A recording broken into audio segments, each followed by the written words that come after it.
मौला रसूल आलिहि व असहाबिहि अजमईन। अस्सलामु अलैकुम व रहमतुल्लाहि व बरकातुहू।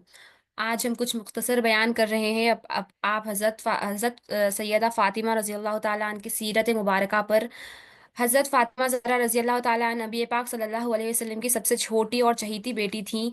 हज़रत फ़ातिमा रज़ी अल्लाह ताला अन्हा की शान और मुक़ाम इस तरह है कि तमाम अम्बिया और पैगम्बरों और नबियों के इमाम आप सैयदा फ़ातिमा तो ज़हरा के बाबाजान थे। सैयदा फ़ातिमा तो ज़हरा के शौहर वलियों के इमाम थे। सैयदा फ़ातिमा तो ज़हरा के बेटे जन्नत के जवानों के सरदार और ख़ुद जन्नती खातून की सरदार थीं। हज़रत फ़ातिमा रज़ियल्लाहु अन्हा नबी करीम सल्लल्लाहु अलैहि वसल्लम की चहीती बेटी हैं। आप जब भी दुआ करती उम्मत उम्मत मोहम्मदिया के लिए भी दुआ करती थी। आप उम्मत मोहम्मदिया से उतनी ही मोहब्बत करती जितनी अपने बाबाजान किया करते थे। अ, आप सैयदा फातिमा रज़ी अल्लाह ताला अपने बाबाजान की तरह सादगी पसंद खातून थी। आज मैं हज़रत फातिमा रज़ी अल्लाह ताला अन्हा के पर्दे और हिजाब और आज की ख़वातीन के पर्दे के ताल्लुक से बात करना चाहती हूँ। अ, खातून जन्नत इतनी हया वाली थी, पर्दे वाली हैं, इतनी पर्दे वाली थी कि जिंदगी भर तो उन्होंने पर्दा किया, मगर जब आखिरी वक्त आपको एक डोली दिखाई गई, उस पर ऐसी डोली जनाजे की बनाई गई। आपको बताया गया कि ए बीबी फातिमा, आपका जनाजा जब इस पर ले जाया जाएगा, गैर मर्द की निगाह आपके जनाजे पर गैर मर्द की निगाह आपके जनाजे पर भी नहीं पड़ेगी।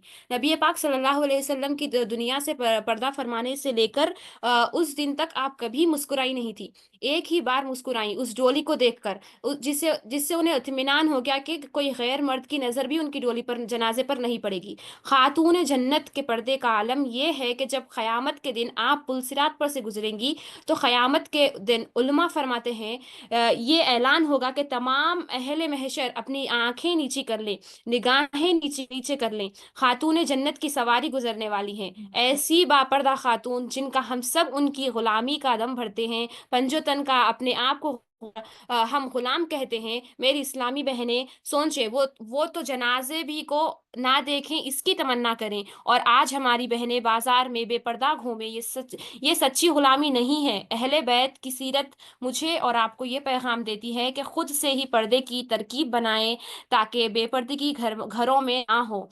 हज़रत मोहम्मद सल्लल्लाहु अलैहि वसल्लम और हज़रत फ़ातिमा ज़हरा के दरमियान बहुत मोहब्बत और क़ुरबानी का एक मिसाली रिश्ता था। उसे हम आप सल्लल्लाहु अलैहि वसल्लम की विसाल के वाक़े के ज़रिए समझते हैं। नबी पाक सल्लल्लाहु अलैहि वसल्लम नबी पाक सल्लल्लाहु अलैहि वसल्लम की शहजादी फरमाने लगी, अम्मा जी, हुजूर ने मेरे कान में कहा था कि फातिमा हर रमज़ान में जिब्रील अमीन हर रमज़ान में जिब्रील अमीन मुझे एक कुरान पाक सुनाते हैं, एक मैं उन्हें सुनाता हूँ। इस साल जिब्राइल ने मुझे दो कुरान पाक सुनाई हैं। फातिमा, मुझे लगता है आपके वालिद के जाने का वक्त आ गया है, अब मेरी रुखसती है। मुसीबत आए तो सब्र करना, मुश्किल बढ़े तो हौसला करना, अपने आप को अपने रब करीम के सुपुर्द रखना। कहती हैं, ये बात जब हुजूर ने मुझे बयान की तो मैं रो पड़ी, और फिर नबी पाक ने मेरे कान में कहा, फातिमा, मेरे बाद जो सबसे पहले मुझे आके मिलेगा वो तुम ही होगी, और ये भी याद रखना तुम जन्नती औरतों की सरदार हो। फरमाती हैं, ये बात सुन के मैं मुस्कुरा दी। 6 महीने गुजरने के बाद हुजूर सल्लल्लाहु अलैहि वसल्लम की पर्दा हो जाने के बाद सैयदा फातिमा जहरा का विसाल हो गया। सिर्फ 6 महीने के बाद मदीना मुनव्वरा में 6 महीनों बाद फातिमा तो जहरा का जनाजा उठा, तो मस्जिद नबवी से एक शख्स अपनी एक दाढ़ी आंसुओं से भिगोता हुआ निकला। हजरत अबू बकर सिद्दीक रजी अल्लाह ताला ने पूछा कि चचा अब्बास, रोते क्यों हो? हजरत अब्बास कहने लगे, पहले हुजूर गए थे, अब नबी पाक की तस्वीर बिछी गई।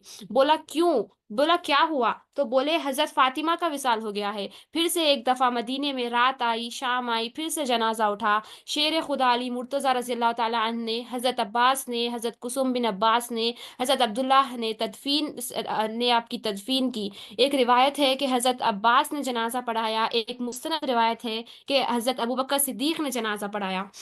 ہمیں اللہ تعالیٰ کی مدد ہو اور نبی کریم صلی اللہ علیہ وسلم کی مدد ہو. اللہ تعالیٰ مجھے اور آپ کو حیا کی توفیق نصیب فرمائے، اہل بیت کی سچی محبت عطا فرمائے. آمین جس طرح آپ حضرت فاطمہ رضی اللہ تعالیٰ عنہ نے آپ حضرت فاطمہ رضی اللہ تعالیٰ عنہ نے اللہ تعالیٰ کی عبادت کی، جس طرح اپنی بیٹی ہونے کا، بیوی ہونے کا اور ماں ہونے کا حقوق ادا کیا، اسی طرح ہمیں بھی ہمارے حقوق پورے کرنے کی توفیق عطا فرمائے انشاءاللہ. الحمد للہ رب العالمین والصلاة والسلام علی سیدنا محمد وعلی آلہ واصحابہ اجمعین. جزاکم اللہ خیر. السلام علیکم ورحمۃ اللہ وبرکاتہ.